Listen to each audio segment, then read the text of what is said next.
me! Ah! My family set up a camera in our own living room and gave me a choice no daughter should ever have to face. Deny Jesus publicly. Say it clearly on video. Return to Islam and reclaim your place in this family. Or walk out that door alone and never come back. I sat in that chair with 7 men standing behind the lens. My father, my brothers, my uncle, and religious leaders who had known me since I was a child. They were all watching, waiting, certain they already knew what I would say. But when my uncle leaned close and whispered, "Say it," and the red recording light was already on, what came out of my mouth was not what any of them expected. And it was not what I expected either. My name is Nadia Rahman. I am 24 years old. I was born and raised in Kano, in northern Nigeria, in one of the most respected Muslim families in our district. My father, Alhaji Musa Rahman, was not simply a man of religion, he was the voice of religion in our neighborhood. Every Friday, men came from 3 different wards just to sit in our compound and hear him teach the Quran. Imams consulted him. Families brought their disputes to him. His words carried the weight of verdict.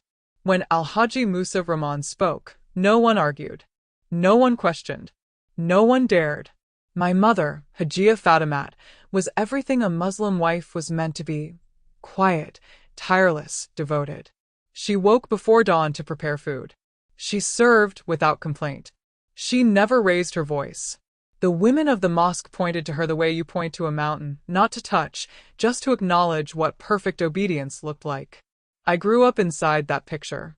We lived in a large compound in the old part of Kano, surrounded by family and neighbors who all attended the same mosque, all sent their children to the same Islamia school, all watched each other with the same careful eyes. There was no such thing as a private life in our world. What you did inside your home was known outside by morning. Reputation was currency. Shame was poverty. And my father was the wealthiest man on the street. I grew up knowing exactly who I was supposed to be. I memorized Quran before I was 12. I wore full hijab without being asked. I served guests without speaking unless spoken to. I learned to cook before I learned to read English. The older women in the mosque called me the one who would make her father proud. Sheikhs who visited our home would nod when they saw me and say to my father, "You have raised her correctly." I believed them. I believed this was the highest thing a woman could be, useful, obedient, invisible in all the right ways. I believed that Allah measured my worth by my compliance. I believed this was the only life available to me, and I was grateful for it. I had no idea that in less than a year, everything I believed would be quietly, completely dismantled, not by argument, not by rebellion, but by a single question asked by a stranger in a tailoring shop. I had 2 brothers, Yusuf, who is 28, and Abdullahi, who is 26. Both worked alongside my father. Both were already married, already fathers, already living within the compound walls, or just beyond them. They were extensions of my father's authority, not separate people. What he decided, they enforced. What he disapproved of, they punished with silence and cold eyes. As the only daughter, I existed at the center of the family's reputation and the bottom of its power. My role was clear without anyone ever stating it. Honor the family, obey my father, marry the man he chose, produce children, and never, not once, bring shame through the gate. For 24 years, I had not failed that assignment. Then came the matter of my marriage. When I was 23, my father announced that he had identified a suitable husband. His name was Malam Harna, a 38-year-old merchant from Zaria, a business associate of my father's for many years. He had been married once before. His first wife had returned to her family after 3 years, and when I quietly asked my mother why, she told me it was not my place to ask. I met Harna twice before the engagement was formalized. Both times he spoke only to my father. He asked whether I was obedient. He asked whether I cooked well. He asked whether I had ever brought problems to my family. My father answered on my behalf each time. I sat to the side and looked at my hands. The wedding was set for 8 months away. I told myself this was Allah's will. I told myself that love would come after. I told myself that my discomfort was my own weakness, a thing to be corrected and not trusted. Good Muslim daughters did not choose, they accepted. Acceptance was faith. Resistance was sin. I said all of this to myself until I almost believed it. The only place I ever breathed differently was at work. I was a seamstress at a tailoring shop near the Central Market, one of the few things my father permitted because it kept me inside a known business, under a known owner, in a known part of the city. I repaired clothing and fabric, took measurements, and for 6 hours a day, I existed as something other than a daughter waiting to become a wife. It was there, between bolts of Ankara fabric and the hum of a sewing machine, that a woman walked in one afternoon with a torn dress and a smile I had never quite seen before. Her name was Rebecca, and she asked me a question that no one in my 24 years had ever thought to ask. But before I tell you about Rebecca, you need to understand what kind of girl she met that afternoon. You need to understand what 24 years of perfect obedience does to a person. I woke every morning before the far call to prayer. Not because I was told to, because I had been waking that way since I was 9, and my body no longer knew another rhythm. I would rise in the dark, wash quietly so the sound of running water wouldn't disturb anyone, wrap myself completely, and kneel on my prayer mat while the rest of Kano was still sleeping. Then I would go to the kitchen. By the time my father emerged for his own prayers, tea was ready. By the time my brothers woke, breakfast was on the table. I ate last if there was time. Often there wasn't, and that was fine. Fine was the word I used for everything that was not given a name. This was my morning. Every morning. Without exception. My father loved me the way a man loves something he has built carefully and does not want disturbed. His affection came in the form of approval, a nod when guests praised my modesty, a brief, "Well done," when I served without being asked.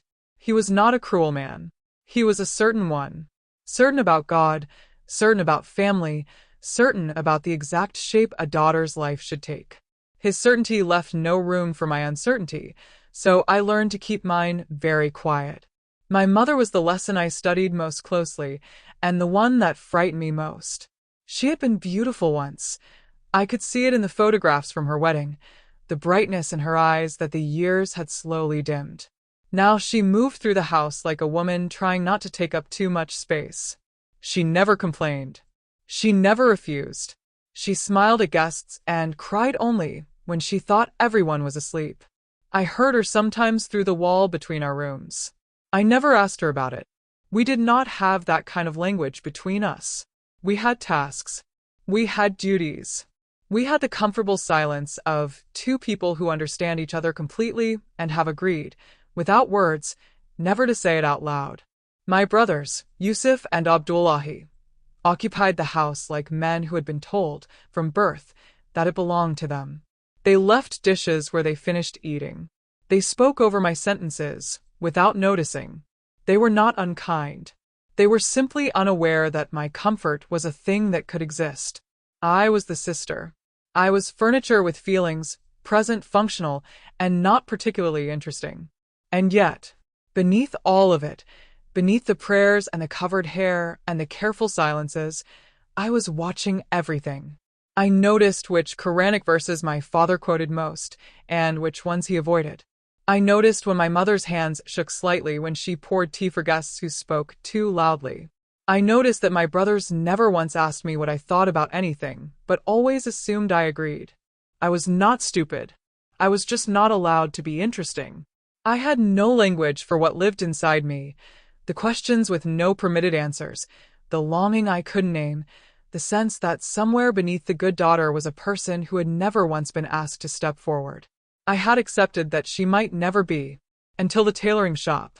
It was a small place, ceiling fans that barely moved the heat, bolts of fabric stacked to the roof, the smell of starch and machine oil. I had worked there for 2 years. My father approved because the owner was a known Muslim man and the shop was in a familiar part of the market. It was contained. It was safe. But it was mine in the only way anything had ever been mine. For 6 hours, 3 days a week, I sat behind that machine and existed without anyone watching to make sure I was existing correctly. I did not speak much. Even there. The habit of smallness does not leave easily. But I breathed differently. My shoulders sat lower. Something in my chest unclenched in a way I couldn't explain and didn't try to. It was in that shop, on an ordinary Tuesday afternoon, that a woman walked in holding a dress with a torn seam along the left shoulder and smiled at me like I was the first person she had seen all day and was genuinely glad about it. Her name was Rebecca. She was perhaps 35, with calm eyes and the kind of unhurried manner that made you feel, strangely, like there was no rush in the world. She handed me the dress and said, "Can you fix this?" I said yes, the way I said yes to everything. But then she did something that stopped me completely. She looked at me, not at the dress, not at my hands, not at the work, directly at me. And she said, "Are you happy?" I opened my mouth. And for the first time in 24 years, I had absolutely nothing to say. No one had ever asked me that before. Not my father. Not my mother. Not my brothers, my teachers, the sheik who led our Friday prayers, or the women who praised my modesty at mosque gatherings. In 24 years of living inside a family, a community, a faith, not one person had stopped to ask whether I was happy inside any of it. And here was this stranger, holding a torn dress, waiting for my answer like it genuinely mattered to her. I said, "I am fine, thank you," and looked back down at the seam. Rebecca smiled, not the polite smile people offer when they accept an answer they know isn't true, but the quieter kind. The kind that says, "I heard what you didn't say." She didn't push. She thanked me when the dress was ready, paid without negotiating the way most customers did, and left. I thought that was the end of it. She came back the following week with a blouse that needed new buttons. The week after that, a skirt with a broken zip. I began to suspect she owned the most fragile wardrobe in Kano. But her visits were never rushed. While she waited, she would sit on the low bench near the door and make quiet conversation about the heat, about the market, about nothing in particular. She never asked personal questions. She never mentioned God or church or anything that should have concerned me. She was simply present in a way that felt different from how most people were present. Most people in my life needed something from me. Rebecca seemed to need nothing. She only offered small things, a comment about my neat stitching, a genuine laugh at something I said almost under my breath, the particular attention of someone who was actually listening. I found myself talking more than I usually did. Small things. Safe things. But still more. One afternoon, the shop was quiet and she asked how long I had been sewing. Since I was 12, I told her. My mother taught me. "Do you love it?" she asked. I paused. Love was not a word I applied to things I did. I did things because they were required or because they were permitted. Love had never entered the calculation. "It is what I know," I said finally. She nodded slowly, as if that answer told her something important. Then she said, "I think you are more than what you've been allowed to show." I didn't respond. I kept my eyes on the fabric in my hands. But something moved in my chest, a recognition so sudden it almost hurt, like pressing on a bruise you forgot you had. I didn't sleep well that night. The following visit was different. She arrived close to closing time. The other seamstress had already left. The market outside was winding down into its late afternoon noise. Rebecca sat down and, after a few minutes of quiet, said something I was not prepared for. "Can I ask you something honestly?" I nodded without looking up. "Do you ever feel like God is far away? Like no matter how much you do, the distance never closes?" My hands went still on the fabric. She wasn't looking at me with the expression of someone making an argument. She looked the way my mother looked sometimes through the kitchen window, like someone remembering something that ached. "Yes," I said quietly. And then I was surprised, because I had not planned to say anything at all. She didn't celebrate the answer. She simply said, "I used to feel that way too, until I understood that God was never watching my performance. He was watching me. Just me." She paused. "He sees your heart, Nadia. Not only your obedience." I replayed those words for days. In the kitchen before dawn. On my prayer mat. In the dark before sleep. They followed me the way a song follows you after you've heard it only once, embedded somewhere beneath conscious thought, playing on its own. I told myself it was dangerous thinking. Christian thinking. The kind of idea designed to weaken a Muslim woman's faith and pull her from the straight path. I told myself to let it go. But I could not explain why the straight path had always felt so long, and why those few words made something in me feel, for the first time, like rest. Rebecca came in one final time before everything changed. She was brief that day. No clothing to repair. She simply stopped in, spoke for a few minutes, and then, almost as an afterthought, placed something on the counter in front of me.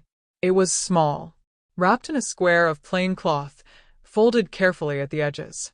"You don't have to take it," she said. "But if you ever want to understand what I meant, it's in there." Then she left. I stood looking at it for a long time. My hand moved toward it slowly. The way you reach for something in the dark when you are not entirely sure what you will find, but find yourself reaching anyway. I carried it home beneath my outer wrapper, pressed flat against my side. The whole journey back, through the winding market road, past the mango seller on the corner, through the compound gate, I was certain someone would see it, that the shape of it was somehow visible, that my face was giving me away with every step. No one noticed. No one ever noticed as much as I feared they would.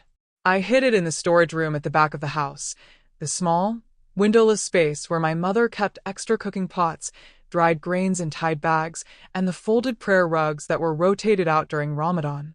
No one went in there without reason. I had cleaned it twice a week for years without anyone ever accompanying me. It was the safest place I owned. That night I waited. I waited through dinner, through my father's evening recitations, through the sound of my brothers' voices fading as they retreated to their rooms, through the particular quality of silence that meant my mother had finally stopped moving and laid herself down. I waited until the house was breathing slowly. Then I rose, took my phone for its torchlight, and went to the storage room. I sat on the floor between the grain sacks with the cloth-wrapped book in my lap and held it for a long moment before opening it. I was afraid of it in a way I couldn't entirely justify. I had been told, without being told directly, that this book was corrupted, changed by human hands, full of error and contradiction, a thing that led people away from truth. I half expected to open it and feel something wrong immediately, some spiritual alarm, some sign that I had crossed a line I could not recross. Instead, the first thing I noticed was how worn the pages were. Someone had loved this book before it reached me. The spine was soft from opening. Certain pages had faint creases at the corners.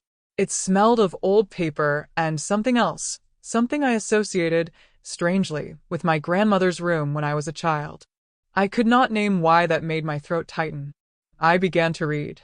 I had expected arguments, theology, dense passages written to convert and conquer. What I found instead were people. A woman who had been bleeding for 12 years and spent everything she had trying to be healed, who touched the hem of a garment in a crowd and was immediately, completely made whole. The text said Jesus stopped. In a crowd, with people pressing against him from every direction, he stopped and asked who had touched him, and when she came forward trembling and fell at his feet, he did not lecture her. He did not question her further. He called her daughter. I read that word 3 times. Then I read about a woman at a well, a Samaritan, an outsider, someone her own people had reasons to dismiss. Jesus spoke to her directly, openly. He told her things about herself that she had never told anyone, and he told them not as accusation but as recognition.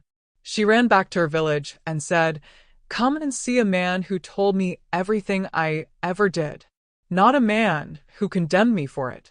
A man who saw me." I sat with that for a long time in the dark. Then came the story of a son who took his inheritance early, wasted it completely, and returned home in ruin, preparing a speech about how he no longer deserved to be called a son, willing to work as a hired servant just to survive. And the father, the text said, saw him while he was still a great way off. He had been watching the road. He ran. He didn't wait for the speech. He covered the boy with a robe and called for a celebration before a single word of apology had been fully spoken. I pressed my back against the grain sacks and stared at the ceiling. In everything I had been taught, forgiveness was earned. It was granted after sufficient repentance, sufficient demonstration, sufficient time. The scales had to balance before mercy could come. This father ran. I returned to the storage room every night that week. Then every night for the following weeks. I read about the Beatitudes. Blessed are the poor in spirit. Blessed are those who mourn. Blessed are the meek. And felt them land somewhere entirely different from where religious words usually landed in me. They didn't reach my sense of duty. They reached something underneath it. Something that recognized itself in those words before my mind could evaluate them. I was not converting. I want to be clear about that. I did not sit in that storage room and decide to become a Christian. It was nothing so clean or deliberate. It was more like a slow thawing, the kind that happens underground, invisible before any evidence appears on the surface. I tried to resist it. I would close the book and sit in the dark and remind myself of everything I knew, everything I had been taught, every reason this was dangerous and wrong. Then I would open it again. One night, I cannot tell you exactly which one, because by then the nights had blurred into each other. I sat in the storage room long after I should have gone back to bed. The house was completely silent. I held the book in my lap without reading it. I just sat with it. And then, quietly, in a voice barely above breath, I said, "Jesus, if you are real, show me." I don't know exactly what I expected. A feeling, perhaps, a sign. Some undeniable shift in the air that would tell me I had crossed a threshold. The storage room remained exactly as it was, dark, still, smelling of dried grain and old cloth. But something had changed. Not in the room. In me. There was a stillness in my chest that I had no category for. Not happiness exactly.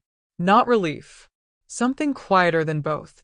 The sensation of a door opening inward, without drama, into a space that had apparently always been there. I sat in it for a long time. Then I folded the cloth around the book, tucked it back behind the grain sacks, and returned to my room. I did not fully understand what had happened, but I knew, with the kind of knowing that lives below argument, that I was not the same person who had entered that storage room, and that everything that came next would cost me. It was a Tuesday.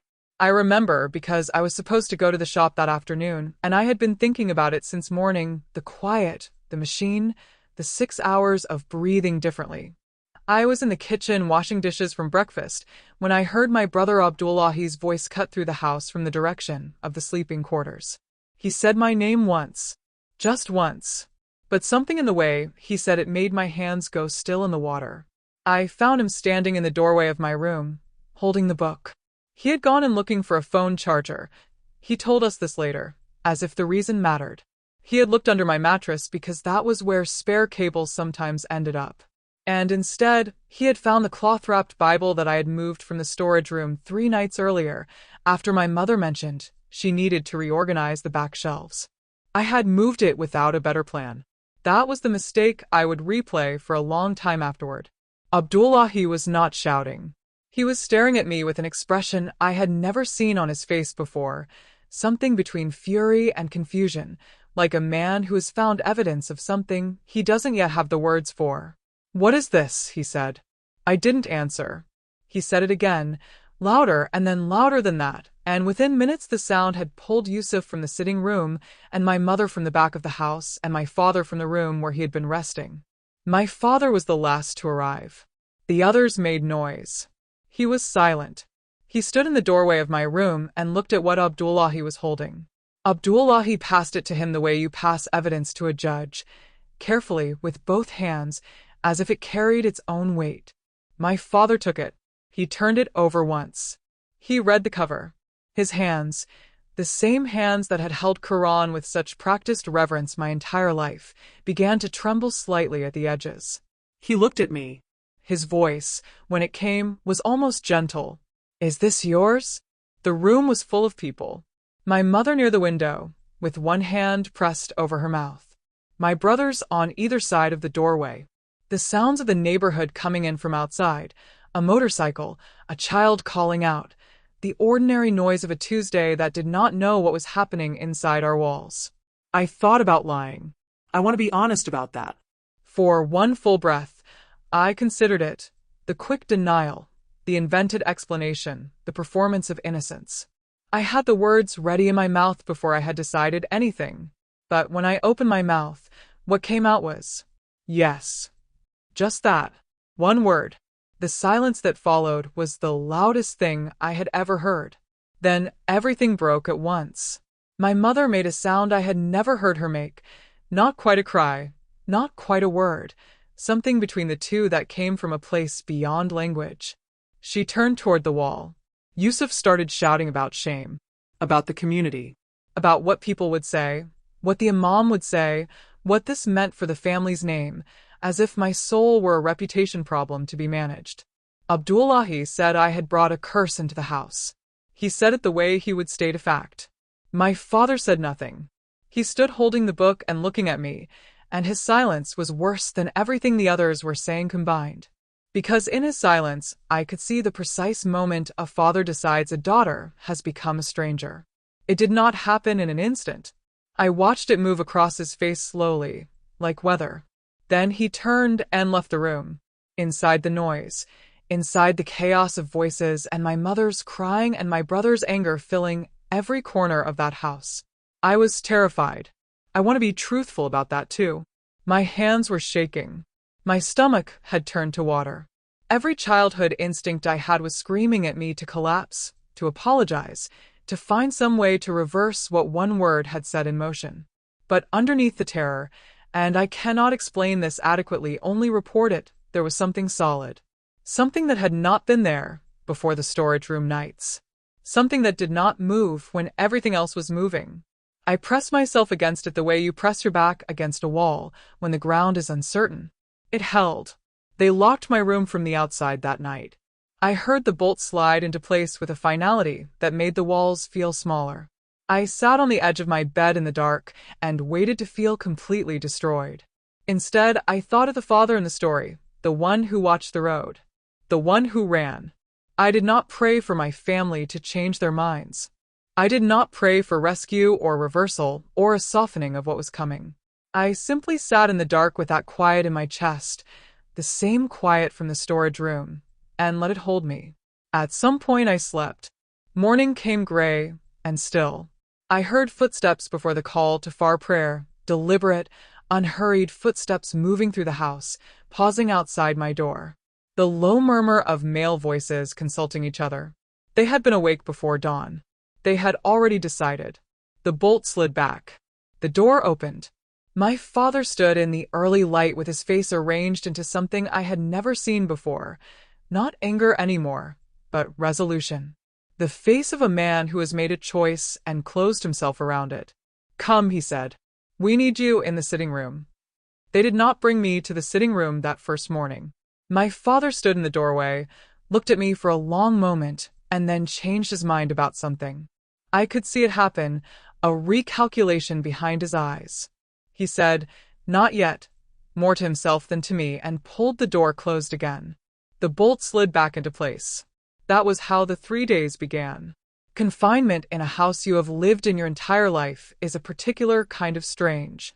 I knew every sound the building made, the way the zinc roof expanded in the afternoon heat, the specific creak of the third floorboard outside my room, the pattern of my mother's footsteps versus my brother's heavier ones. I had grown up reading this house like a language. Now I lay inside it and listened to it carry on without me. Meals appeared outside my door twice a day. I knew it was my mother bringing them because of the way the tray was set. She always placed a folded cloth beside the plate, a habit so old and automatic she probably didn't notice she was still doing it for someone in disgrace. I ate because I needed to.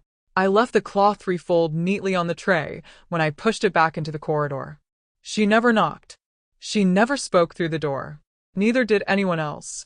I prayed in that room in a way I had never prayed before. Not the structured prayers of my upbringing, the precise postures, the memorized Arabic, the careful choreography of obligation. Those felt hollow in a way I could not have admitted 6 months earlier. Instead, I sat on the floor and spoke plainly, the way you speak to someone who is present in the room with you. I told him I was afraid. I told him I did not know what was coming. I told him that the solid thing I had felt in my chest, the thing that had held me through the night of the discovery, I needed it to hold a little longer. And quietly, without drama, it did. On the third morning, the bolt slid back and did not close again. Yusuf opened the door. He didn't look at me directly.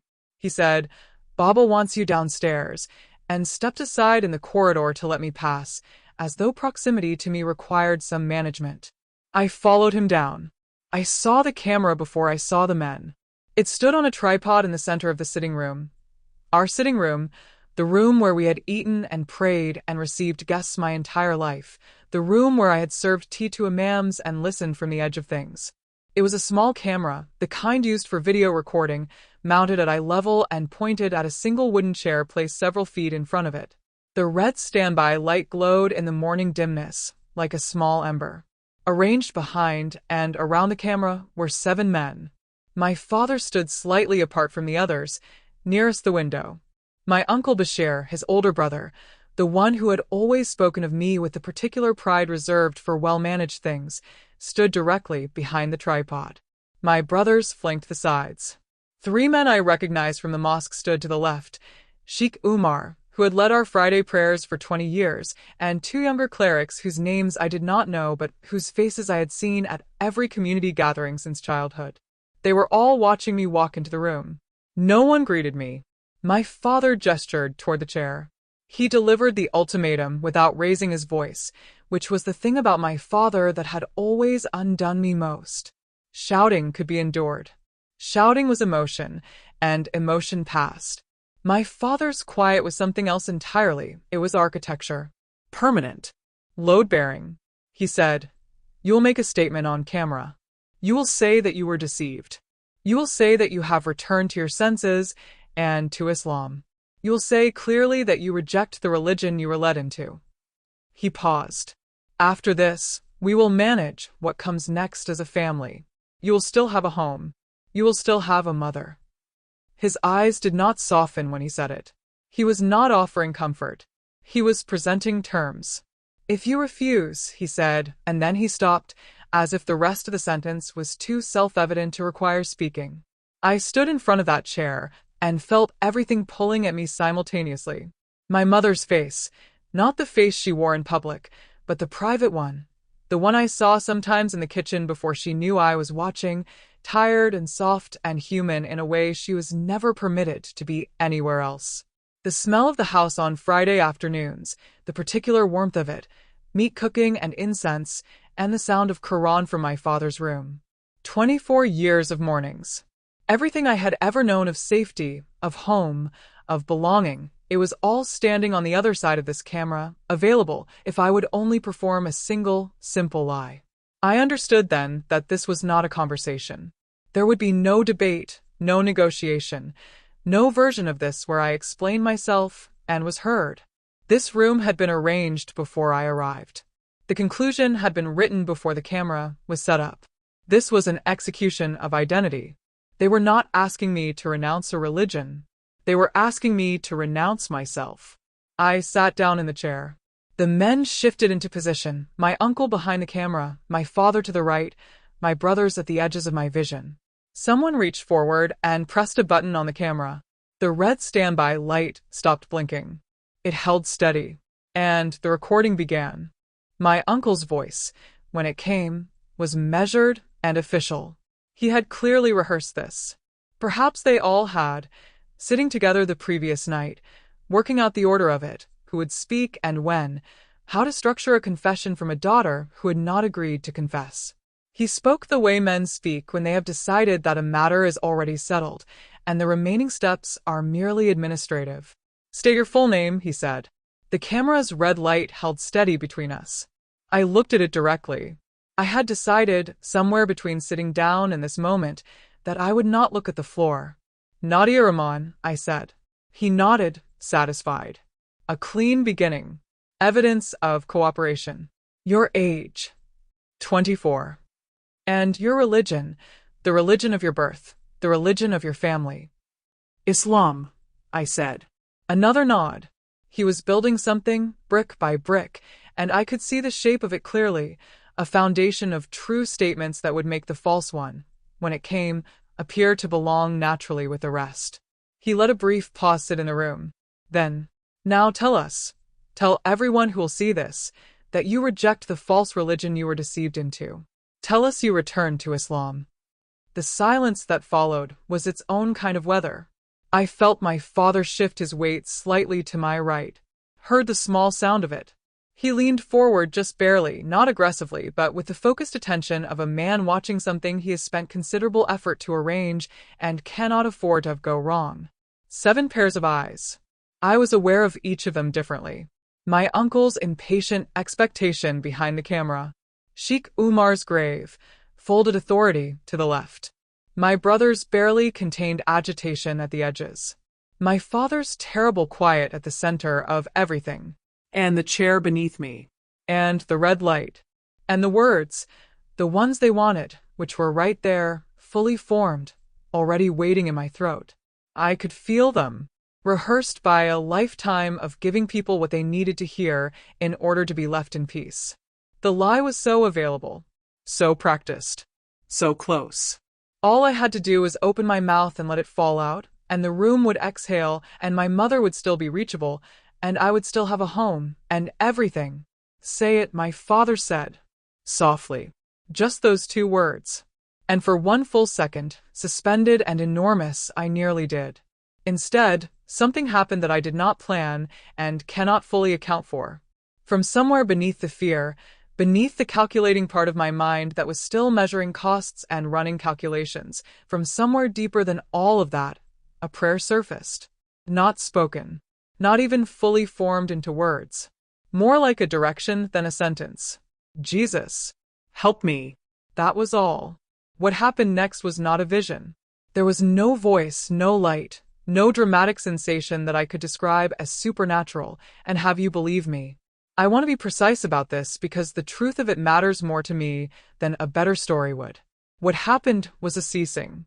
The fear, which had been present in my body since the bolt slid shut 3 days ago, which had lived in my chest and my hands and the shallow place my breathing had occupied for 72 hours, simply stopped. Not gradually. Not partially. It stopped the way a sound stops when someone lifts the needle from a record. One moment it was there, filling everything. The next moment there was only quiet. I sat in that chair in a room full of men who held my entire life in their collective decision, and I was not afraid. I did not understand it then. I am not sure I fully understand it now. I only know what I felt, and what I felt was the same stillness from the storage room, except larger, present in a way that had dimension and weight. A peace that was not the absence of danger, but something that existed independent of it. And then, and this is the part one also cannot entirely explain, I smiled. It was not defiance. I need you to understand that. It was not the smile of someone winning an argument or refusing to be broken. It was simpler than that. It was the smile of someone who has just been reminded, in the most visceral possible way, that they are not alone. My uncle stopped. He had been drawing breath to repeat the demand, and he simply stopped. Because the smile was wrong. It was not the expression of a frightened girl about to capitulate. It did not belong in this room, in this arrangement, in this carefully constructed moment. I watched confusion move across his face. I watched my father's eyes narrow slightly. I looked directly into the camera lens, and I spoke. My name is Nadia Rahman. A beat. I was born Muslim. The men behind the camera leaned forward almost in unison, the unconscious lean of people who believe they are about to receive what they came for. My uncle's hand relaxed. Sheikh Umar straightened. I let the pause hold for one more second. But today, I belong to Jesus. The room came apart. My father's voice, for the first time in my memory, lost its careful quiet. My uncle lunged toward the camera with both hands. My brothers were moving and Sheikh Umar was speaking and multiple voices were filling the space simultaneously, and everything that had been so deliberately arranged 40 minutes ago collapsed into pure, unscripted chaos. My uncle reached the camera. His hand covered the lens. But the words were already in the recording. Already spoken. Already real in a way that no hand over a lens could undo. And I sat in the chair, perfectly still. In the middle of all of it, the shouting, the movement, the falling apart of everything, I sat with my hands folded in my lap and my breathing even, and I was the only calm person in the room. Perhaps the only calm person I had ever been. The shouting did not last long. That surprised me. I had expected it to sustain itself, to build on its own energy the way arguments in our house sometimes did, feeding on themselves until exhaustion brought them down. But the chaos in that sitting room lasted perhaps 3 minutes, and then something shifted in my father, and the room responded to him the way it always had. He simply became still. And one by one, like instruments following a conductor, everything else went quiet too. What replaced the noise was worse than the noise. My father looked at me from across the room, not with the trembling anger of the morning the Bible was found, not with the careful architecture of the ultimatum. This was something that had moved beyond both of those things into a place I did not have a name for. He said, "You are no longer my daughter." No raised voice. No hesitation. No flicker of grief that I could find in his face, though I looked for it. I will admit that I looked for it the way you look for a light in a window when you are outside in the dark. There was nothing. He turned away from me, and that was the end of it. The hour that followed was the strangest of my life. Sheikh Umar and the 2 younger clerics gathered their things and left without speaking to me, not in anger, simply as though I were a problem that had been assessed and filed and no longer required their attention. My brothers moved to opposite ends of the room. Yusuf stood near the window with his back to me. Abdullahi busied himself with his phone with the focused attention of a man determined not to look in a particular direction. No one told me to leave. No one told me to stay. They simply moved around me as though I had already ceased to exist, as though I were furniture that had been scheduled for removal, and everyone was waiting for someone else to manage the logistics. I understood then that this was its own deliberate language. The shouting had been emotional. This was a decision. I was looking toward the corridor that led to the kitchen when I saw my mother. She was standing just at its edge, half in shadow, in the place she had always occupied at the margins of the room when the men were conducting important business. She had been there the whole time, I realized. Through the recording, through my words, through my father's verdict. She had stood in that corridor and witnessed all of it. Our eyes met. I held very still. For a moment, for one suspended, enormous moment, I thought she was going to come to me. Something moved across her face that I recognized because I had seen it in the kitchen before dawn, in the private, unguarded seconds before she remembered that someone might be watching. The human thing beneath the performance of piety. She took one step forward. Then my father said her name. Just her name. Nothing else. She stopped. The thing on her face closed itself away, the way a door closes, not slammed, just pulled to, quietly, until the latch catches. She looked at me for one more second. Her mouth moved without sound, something small, 2 syllables maybe, that I could not read from where I stood. Then she turned and went back into the kitchen. The door between us swung shut. I have thought about those 2 syllables many times since. I have tried on different words to fit the shape of them. I have never been certain.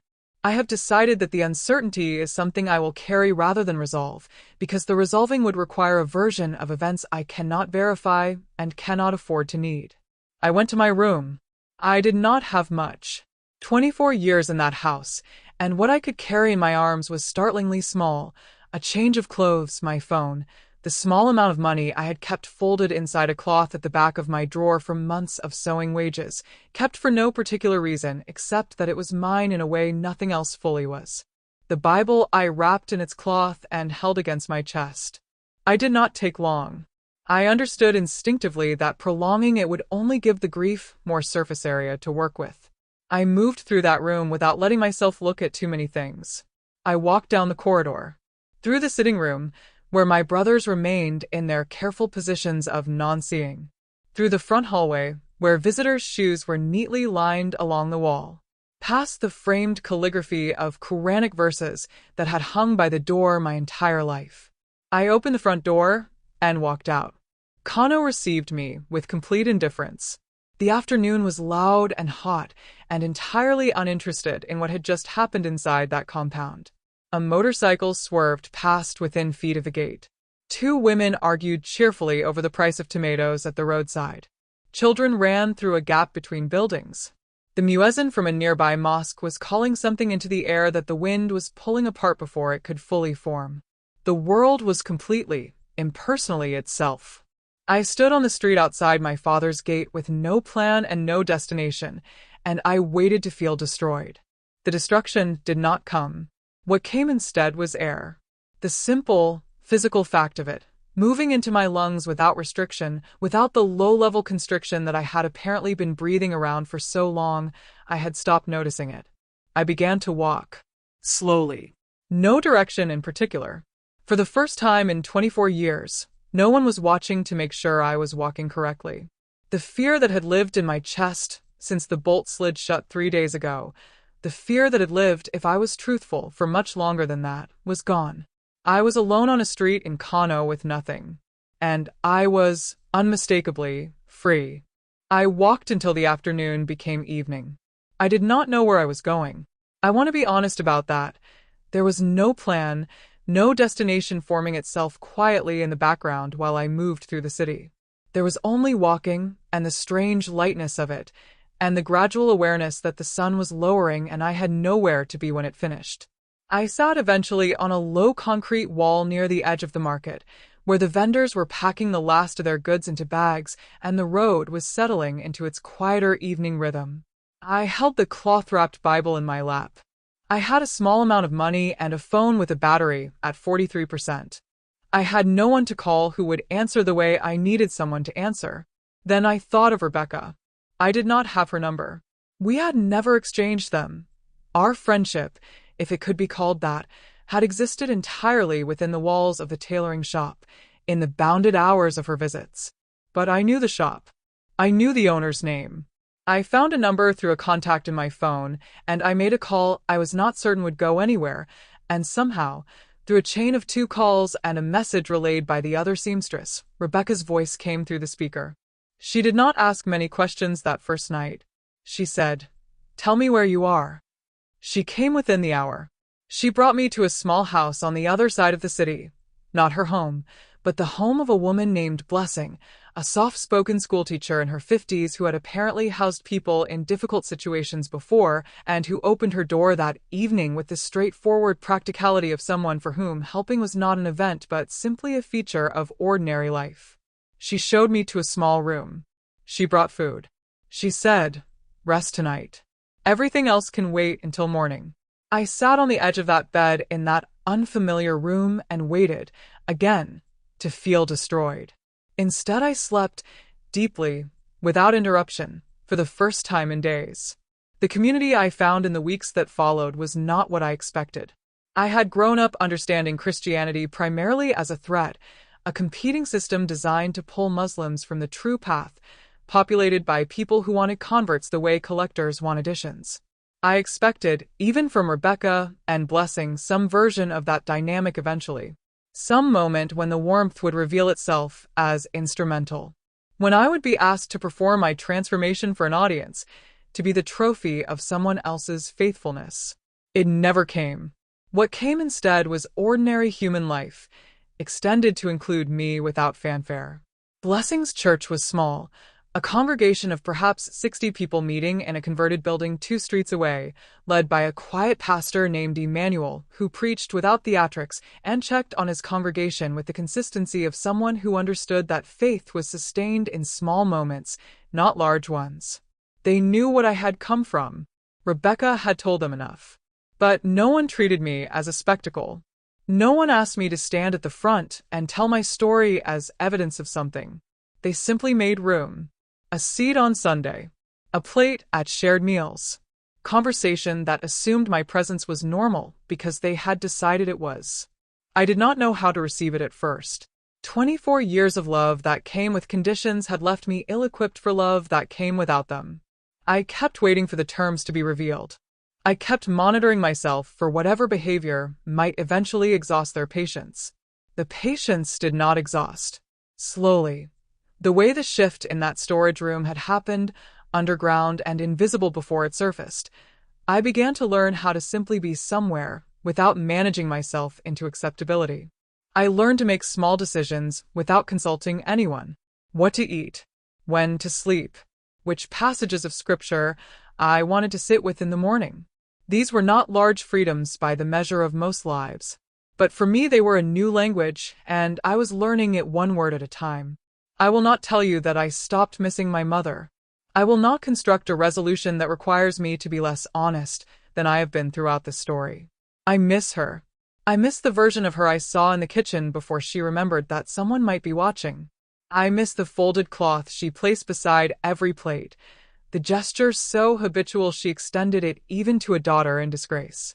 I miss the sound of her moving through the house before dawn, the particular rhythm of her I had memorized without meaning to over 24 years. I mourn my family in the complicated way you mourn something that both shaped and confined you, with grief that does not cancel out the harm, and with an understanding that both things can be true simultaneously. But I do not regret the chair. I do not regret the camera, the red light, the 7 men, or the word that came out of my mouth when a different word would have made everything easier. They set up that camera to silence me. They arranged that room, those men, that ultimatum, the whole careful architecture of it, because they believed that enough pressure applied to the right places would produce the answer they had already written for me.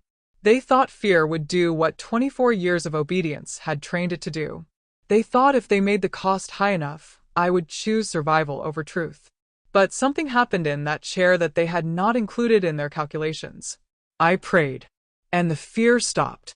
And what came out of my mouth instead was simply what was real, the truest sentence I had spoken in 24 years of careful, managed, measured words.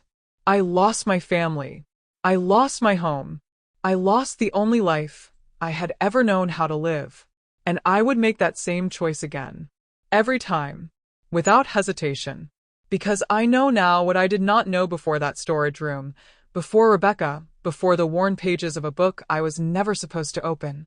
That there is a God who does not watch your performance, who sees your heart, who runs toward you while you are still a long way off, who was worth every single thing that chair cost me. Jesus is worth everything. And I am, for the first time in my life, completely, unmanageably, freely His.